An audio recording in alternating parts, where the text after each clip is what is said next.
the bridge! Open up! What are you gonna do? Whenever I have to.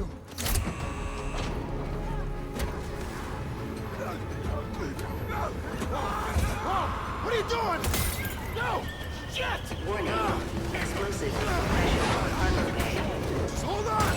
I'm on my way! Hey guys, it's Evergreen. It's been quite some time since my last upload.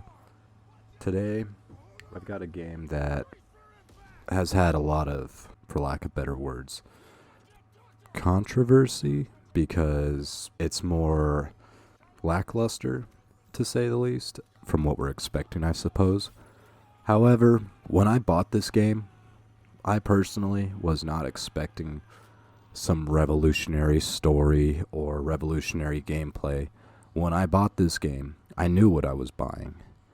I was buying a game because it looked fun, like the games that I've been wanting to play. Like, I want to revisit Dead Space, but I played the games, I know the story, I want something new. However, with this game, I have noticed that a lot of people, based off of what I'm seeing, were kind of expecting something a little bit more revolutionary because it's more modern tech. I feel like that was a little bit of a high expectation, like we saw the gameplay.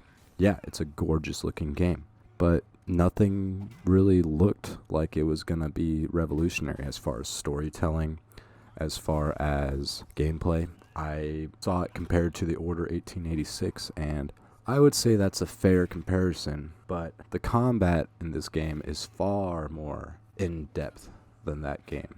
And personally, I ran into times where my hands were sweaty. There are those scenes in this game where it's kind of spooky. So I kind of wanted to make my attempt at a comeback to be on the game that personally was kind of my comeback to like an old-fashioned just game. Like a game where you could just jump in, have fun, get a little sweaty because, you know, you don't know what's going to be around the next corner. The story of Callisto Protocol, you take place as a cargo ship, like kind of like a space cargo ship. And anyways, you're transporting goods and whatnot whenever your ship is attacked by supposedly pirates. And whenever this happens, it basically sets everything in motion, what's about to happen in the game. So your ship goes down, and pretty quickly you find out that you're gonna go to prison just for being involved in this big conspiracy. But you don't know what it is yet because you just crashed and now you're arrested along with the pirates that crashed your ship, the ones that made it out. To be quite frank, they didn't really crash the ship, they boarded the ship. Anyways, so after being arrested, you are introduced to a slightly over-committed jailkeeper. He seems to enjoy his job a little bit more than what is to be expected. And honestly, Sam Witwer, absolutely love the actor. Not right, I don't belong here. Listen, you know they call Callisto the dead moon. Dead. Just like you would have been if I hadn't fished you out of that wreck. I mean, shit. As far as anyone else is concerned, you are dead.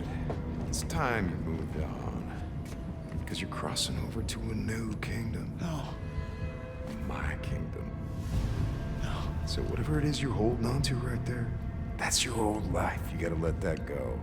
Because your new life is entirely in my hands. Surprise, dead man. Okay. Grab her. Let's go.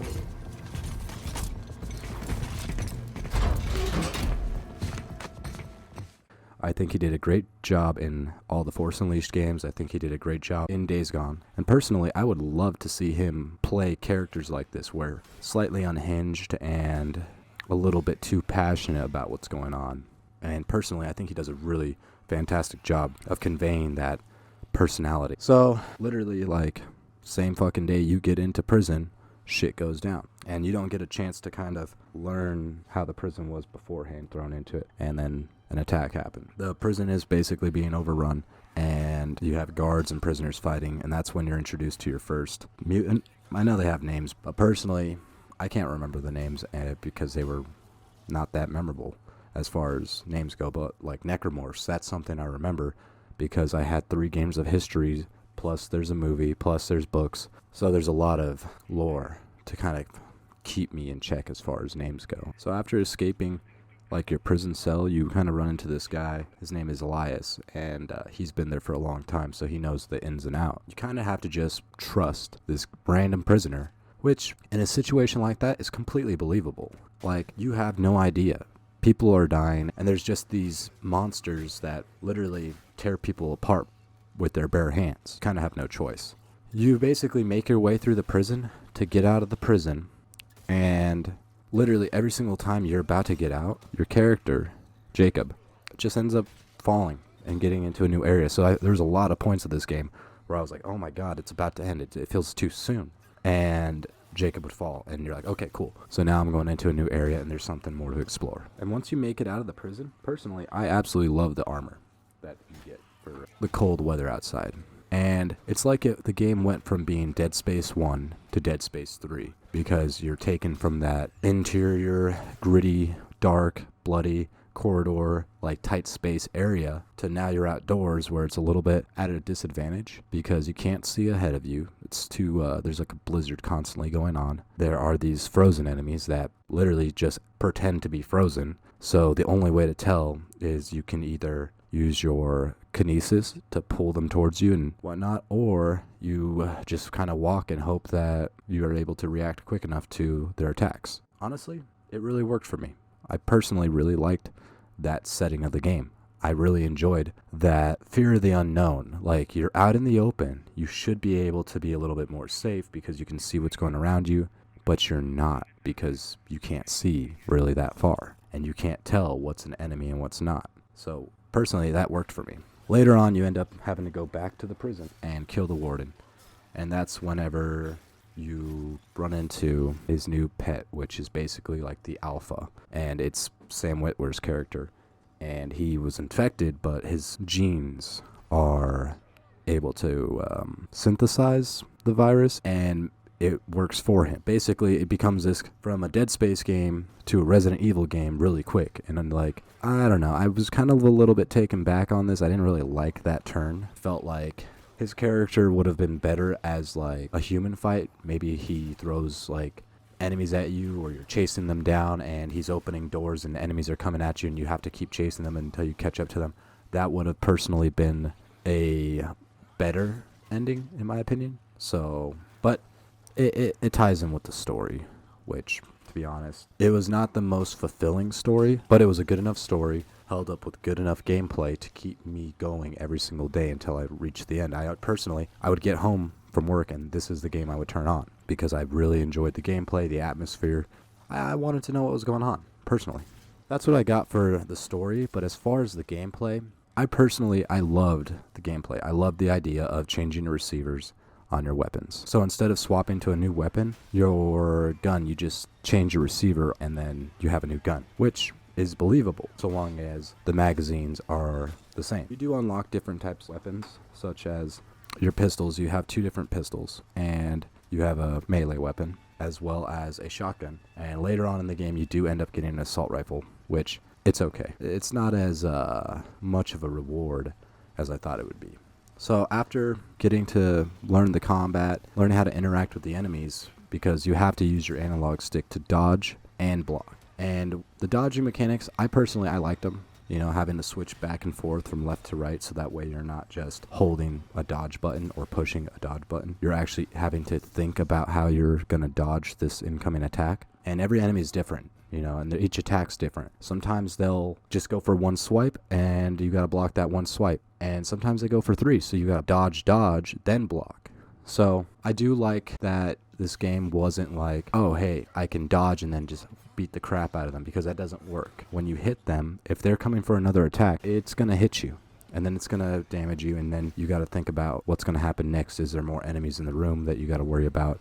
Are you going to get hit from the back, which you can't dodge hits from the back? So personally, I really liked those mechanics, and I liked the weapon upgrades. Like, you can get an upgrade for your melee weapon, where when the enemy tries to block your hits, your weapon is basically like a lead pipe. It just breaks right through their bones and stuff. So the weapon upgrades, personally, I found them really easy to understand, and I thought there was a lot of variety and choice on how to approach your weapon customization, because on one playthrough, you're not going to get every single upgrade. You're just not. You don't have enough resources for it. As far as the atmosphere on this game, I haven't felt atmosphere this immersive in a horror game since I played Dead Space. Like, I'm talking like action horrors. I mean, Resident Evil 2, great game, loved the story, but it wasn't the same atmosphere. Resident Evil 3, played that game recently, I speedran it, and I think I beat it within 3 hours. It was not a scary game. And whereas this game, there was times whenever I would be walking down a hallway,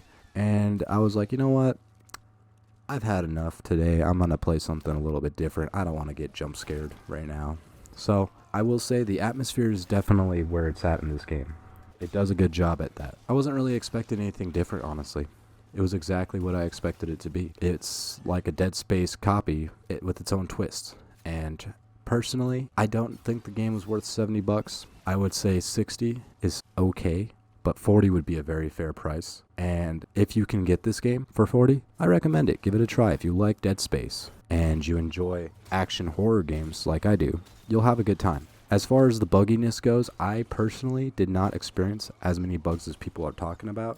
I was playing on the Xbox Series X, and I was playing in performance mode because I like 60 frames. I don't want to go play a game that runs choppy. Yeah, it might look a little better, but honestly, this game looked gorgeous either way.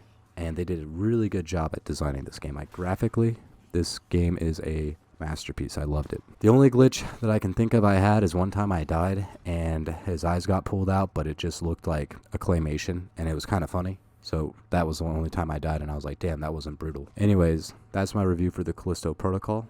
I would give it a 7 out of 10. It was enjoyable. I'm going to play through it again once they release the New Game Plus in March, I believe they're doing that. And I'm going to replay through it on the hardest difficulty. If you liked it, leave a like.